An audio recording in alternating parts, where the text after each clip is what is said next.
हरे कृष्ण। ओम श्री गुरुवे नमः। आप सभी को गुरु पूर्णिमा की हार्दिक शुभकामनाएं। आषाढ़ माह की पूर्णिमा को गुरु पूर्णिमा और व्यास पूर्णिमा के नाम से जाना जाता है। आइए प्रिय श्रोताओं, इसी शुभ अवसर पर सुनते हैं गुरु पूर्णिमा की कुछ प्रेरणादायक कथाएं। प्राचीन काल में बद्रीनाथ धाम की एक पवित्र घाटी में महातपस्वी ऋषि अच्युतानंद का आश्रम था। वे परम ज्ञानी, तपस्वी, करुणामूर्ति गुरु थे। उनका तेज ऐसा था कि वन के हिंसक पशु भी उनके समक्ष शांत हो जाते थे। वे केवल वेद शास्त्र ही नहीं बल्कि आत्मा की मुक्ति और जीवन के रहस्यों की भी शिक्षा देते थे। उनके कई शिष्य थे, पर उनमें एक अत्यंत प्रिय और समर्पित शिष्य था भवेश। वह विनम्र, सत्यप्रिय और अत्यंत श्रद्धालु था। गुरु उस पर विशेष स्नेह रखते थे। एक बार गुरु पूर्णिमा से एक दिन पहले ऋषि अच्युतानंद ने सभी शिष्यों से कहा कि भिक्षा केवल अन्न की नहीं होती, ये तपस्या का एक रूप है। आज तुम सब जाओ और सच्चे भाव से भिक्षा मांगो, परंतु वहाँ भी जाना जहाँ लोग धर्म से विमुख हों, जहाँ आस्तिक के साथ साथ नास्तिक लोग भी रहते हों। तब गुरु की आज्ञा लेकर सभी शिष्य अलग अलग दिशाओं में निकल पड़े। भवेश उत्तर दिशा की ओर गया और एक गांव में पहुंच गया। वहां एक बड़ा सुंदर किंतु वीरान सा भवन देखा, जहां पर धूप दीप के कोई चिन्ह ही नहीं थे। वह भवन दुष्कृत वर्मा नाम के व्यक्ति का था, जो घोर नास्तिक था। वह गुरु, वेद, ईश्वर कुछ भी नहीं मानता था। उसका मन केवल कटुता, अहंकार और भौतिक सुखों में ही डूबा हुआ था। भवेश ने विनम्रतापूर्वक द्वार खटखटाया और कहा, मातृवत पृथ्वी, पितृवत देवता, अन्नम ब्रह्म, मुझे भिक्षा दे। सुनते ही दुष्कृत वर्मा क्रोधित होकर बोला, तुम पाखंडी लोग केवल भ्रम फैलाते हो। ना कोई ईश्वर है, ना कोई ब्रह्म। गुरु केवल कमजोरों का सहारा है। मेरे दरवाजे पर दोबारा मत आना। और फिर उसने भवेश को अपमानित कर मार पीट कर बाहर धकेल दिया। उस अपमान से भवेश का शरीर कुछ चोटिल हो गया, पर मन शांत रहा। और फिर जब वह लौटकर आश्रम में वापस पहुंचा, तब ऋषि अच्युतानंद ने उसकी स्थिति देखी और कहा, भवेश, आज तूने केवल शरीर से नहीं आत्मा से भी भिक्षा मांगी है। जो अहंकारी को भी ईश्वरीय दर्शन दे, वही सच्चा शिष्य होता है। अब समय है कि मैं उस दुष्कृत के अंधकार को मिटाऊं। अब गुरु ने ध्यान लगाया और अपने योग बल से दुष्कृत वर्मा के पूर्वजों की आत्मा को बुलाया। उसी रात दुष्कृत को स्वप्न आया। उसके पितरों ने कहा, ओ मूढ़, तूने जिस दिव्य बालक को अपमानित करके लौटाया है, वह तपस्वी आत्मा है। उसके पीछे जो गुरु है, वे स्वयं ब्रह्म के अंश हैं। यदि अब भी तू ना सुधरा तो तेरा पतन निश्चित है। और फिर अगली सुबह दुष्कृत कांपता हुआ सीधा आश्रम में पहुंच गया। वह गुरु अच्युतानंद के चरणों में गिर पड़ा और बोला, हे गुरुवर, मुझे क्षमा कीजिए। मैं अज्ञान था, मुझे क्षमा करें। मैंने आपके शिष्य को पीड़ा दी। मैं अब सब कुछ त्याग कर आपकी शरण चाहता हूँ। गुरु तो गुरु होते हैं, सबको एक समान समझते हैं, सबके दोषों को क्षमा कर देते हैं। गुरु ने उसे उठाया और कहा, ज्ञान का दीप जब किसी के भीतर जल जाए तो अंधकार का अंत निश्चित है। तुम अब सेवा और तप में जीवन बिताओ। तब से दुष्कृत ने न केवल अपने जीवन को बदला, बल्कि उसी घर को दत्त सेवा धाम नाम देकर उसमें अन्नदान, विद्यादान और धार्मिक कार्य शुरू कर दिए। फिर अगले वर्ष गुरु पूर्णिमा के दिन जब गुरु अच्युतानंद अपने शिष्यों के बीच बैठे थे, उन्होंने भवेश को बुलाकर कहा, जो स्वयं पीड़ा सहकर भी किसी को प्रकाश की ओर ले जाए, वही सच्चा दीपक है। आज तूने न केवल अपना धर्म निभाया, बल्कि एक आत्मा का भी उद्धार किया। गुरु के ये वचन सुनकर सभी शिष्यों की आंखों में आंसू थे।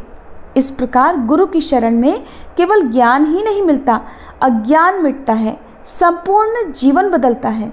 और जब शिष्य धर्म पथ पर अडिग हो, तब स्वयं काल भी मार्ग से हटता है। सभी प्रेम से बोलिए, गुरु देवता की जय। ये थी गुरु पूर्णिमा की पहली कहानी। अब सुनिए महर्षि वेद व्यास जी से संबंधित पौराणिक कथा। महर्षि वेद व्यास जी को भगवान विष्णु का ही अंश माना गया है। वेद व्यास जी की माता का नाम सत्यवती और पिता का नाम ऋषि पराशर था। महर्षि वेद व्यास जी को बचपन से ही अध्यात्म में बहुत रुचि थी। एक बार उन्होंने अपने माता पिता से प्रभु के दर्शन करने की इच्छा प्रकट की और वन में तपस्या करने की आज्ञा मांगी।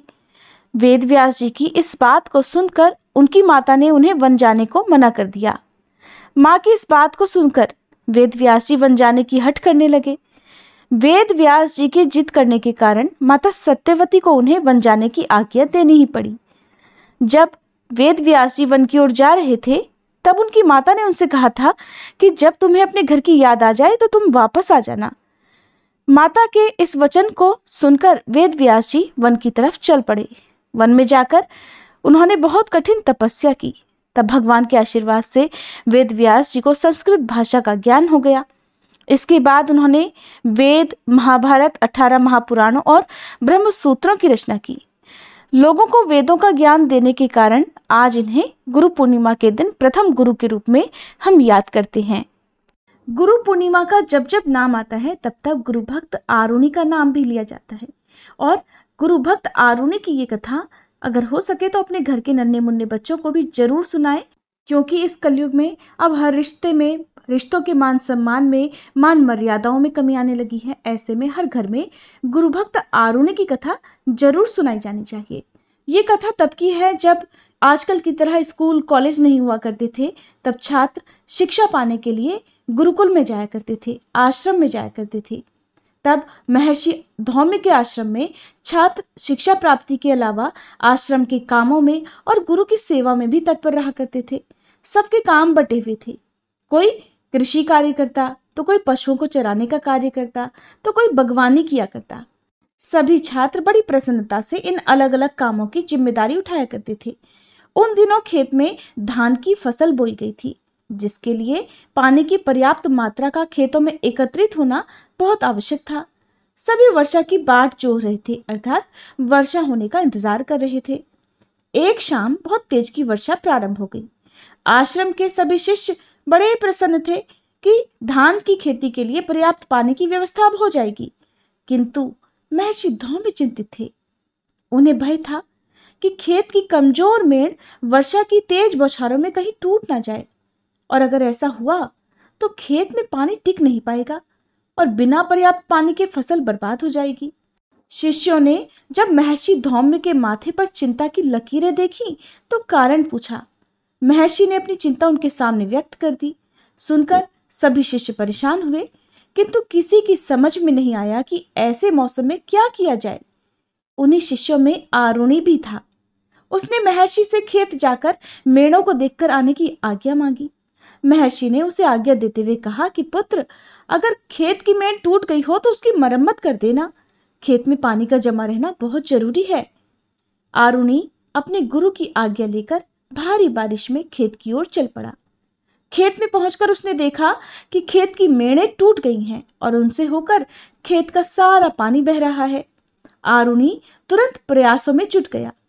उसने खेत के 3 तरफ की मेड़ों की मरम्मत तो कर दी और वहां से बहता पानी भी रोक दिया, लेकिन बहुत कोशिशों के बाद भी चौथी मेड़ की मरम्मत नहीं कर पाया। वो बार बार उस मेड़ में मिट्टी भरता, किंतु पानी के तेज बहाव के कारण वहां की मिट्टी बह जाती। बहुत कोशिशों के बाद भी जब उस मेड़ से पानी जाना बंद नहीं हुआ तो आरुणि उस मेड़ पर खुद ही लेट गया। उसके लेटने से वहां से पानी बहना बंद हो गया और पानी का बहाव रुक गया। आरुणि इस प्रकार सुबह होने तक भारी बारिश में भीगता हुआ उस मेड़ पर ही लेटा रहा। इधर सुबह होने पर जब आरुणि आश्रम में नहीं लौटा तो महर्षि धौम्य अपने कुछ शिष्यों को साथ लेकर खेत में पहुंचे। वहां उन्होंने आरुणि को खेत की मेड़ पर लेटा हुआ पाया। तब तक वो पूरी तरह से भीग चुका था और सारी रात बारिश में भीगने के कारण उसका शरीर बुखार से तप रहा था। महर्षि ने उसे तुरंत उठाया और गले से लगा लिया। आरुणि की इस गुरु भक्ति को देखकर महर्षि धौम्य बड़े प्रसन्न थे। उन्होंने उसे अपने परम शिष्यों में स्थान देते हुए तेजस्वी और दीर्घायु होने का आशीर्वाद दिया। दूसरी कहानी है महान धनुर्धर एकलव्य की। कहते हैं कि हमारे गुरु हमारे जीवन के अंधेरे को दूर करते हैं, हमें हर तरह का रास्ता दिखाते हैं, हमें अच्छे बुरे की पहचान बताते हैं, साथ ही हमारे भविष्य को उज्जवल बनाने में अपना पूरा पूरा सहयोग करते हैं।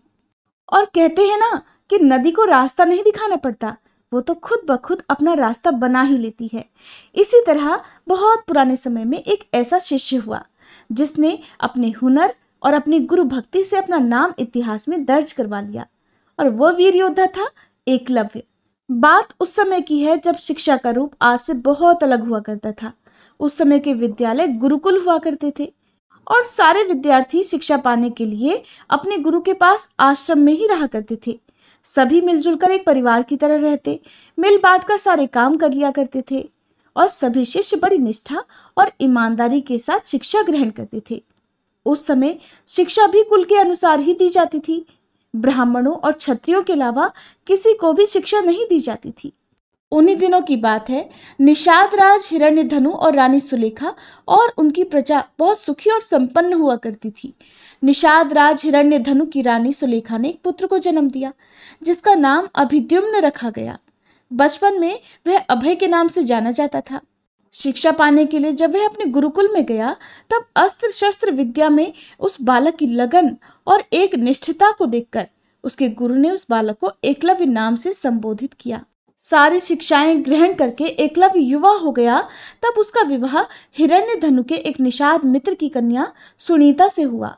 एकलव्य को अपनी धनुर्विद्या से संतुष्टि नहीं थी, इस कारण धनुर्विद्या की और उच्च शिक्षा प्राप्त करने के लिए उसने उस समय धनुर्विद्या में दक्ष गुरु द्रोण के पास जाने का फैसला किया। एकलव्य के पिता जानते थे कि द्रोणाचार्य केवल ब्राह्मणों और क्षत्रिय वर्ग को ही शिक्षा देते हैं और उन्होंने एकलव्य को भी इस बारे में बताया, किंतु धनुर्विद्या सीखने की धुन और द्रोणाचार्य को अपनी कलाओं से प्रभावित करने की सोच लेकर वह उनके पास गया। लेकिन ऐसा कुछ भी नहीं हुआ और गुरु द्रोणाचार्य ने उसे धनुर्विद्या सिखाने से मना कर दिया। गुरु के द्वारा शिक्षा देने से मना किए जाने के बाद भी एकलव्य इस बात से बिल्कुल आहत नहीं हुआ और उसने वहीं जंगल में रहकर धनुर्विद्या प्राप्त करने की ठान ली। उसने जंगल में द्रोणाचार्य जी की एक मूर्ति बनाई और उन्हीं का ध्यान करके धनुर्विद्या में महारत हासिल कर ली। एक दिन गुरु द्रोणाचार्य अपने शिष्यों और एक कुत्ते के साथ शिकार के लिए उसी वन में पहुंच गए जहां एकलव्य रहते थे। उनका कुत्ता रास्ता भटककर एकलव्य के आश्रम में पहुंच गया और जोर जोर से भौंकने लगा। एकलव्य उस समय धनुर्विद्या का अभ्यास कर रहे थे। कुत्ते के भौंकने की आवाज से उनकी साधना में बाधा पड़ रही थी, इसलिए उन्होंने ऐसे बाण चलाए कि उस कुत्ते को जरा सी भी खरोच नहीं आई और उन बाणों से उस कुत्ते का पूरा मुंह भर गया। इस कारण कुत्ते का मुंह बंद हो गया और उसने भौंकना भी बंद कर दिया। अब वह कुत्ता इसी प्रकार बाणों से भरे मुंह को लेकर अपने गुरु द्रोण के पास भागा। कुत्ता असहाय होकर गुरु द्रोण के पास जा पहुंचा। गुरु द्रोण और शिष्य ऐसी श्रेष्ठ धनुर्विद्या देखकर घोर आश्चर्य में पड़ गए। अब वे उस महान धनुर्धर को खोजते खोजते एकलव्य के आश्रम में जा पहुंचे तो देखा कि एकलव्य ऐसे बाण चला रहा है जो कोई परम वीर योद्धा भी नहीं चला सकता था। और यही बात द्रोणाचार्य जी के लिए चिंता का विषय बन गई। उन्होंने एकलव्य के सामने उसके गुरु के बारे में जानने की जिज्ञासा दिखाई तो एकलव्य ने उन्हें वही प्रतिमा दिखला दी। उन्हें जानकर और भी आश्चर्य हुआ कि द्रोणाचार्य को मानस गुरु मानकर अर्थात मन में ही उनका ध्यान करके एकलव्य ने खुद ही अपने प्रयास से अपने अभ्यास से ये विद्या प्राप्त की है। अपनी प्रतिमा को देखकर गुरु द्रोण ने कहा कि अगर तुम मुझे अपना गुरु मानते हो तो अब मुझे गुरु दक्षिणा दो। एकलव्य ने तो अपने प्राण तक देने की बात कर दी। गुरु दक्षिणा में गुरु द्रोण ने अंगूठे की मांग की, जिससे कहीं एकलव्य सबसे श्रेष्ठ धनुर्धर ना बन जाए, और अगर ऐसा हुआ तो अर्जुन को महान धनुर्धर बनाने का जो वचन उन्होंने दिया था वो तो झूठा हो जाएगा। और एकलव्य ने भी बिना हिचकिचाहट अपना अंगूठा गुरु को समर्पित कर दिया। एकलव्य की इस गुरु भक्ति से गुरु द्रोण बहुत प्रसन्न हुए और उन्होंने एकलव्य को आशीर्वाद दिया। साथ ही कहा कि आज के बाद इतिहास में जब जब गुरु भक्ति का नाम आएगा तो एकलव्य की गुरु भक्ति का नाम सबसे पहले लिया जाएगा। ये थी गुरु पूर्णिमा की कथाएं और इन कथाओं को अंत तक सुनने के लिए आप सबका बहुत बहुत धन्यवाद।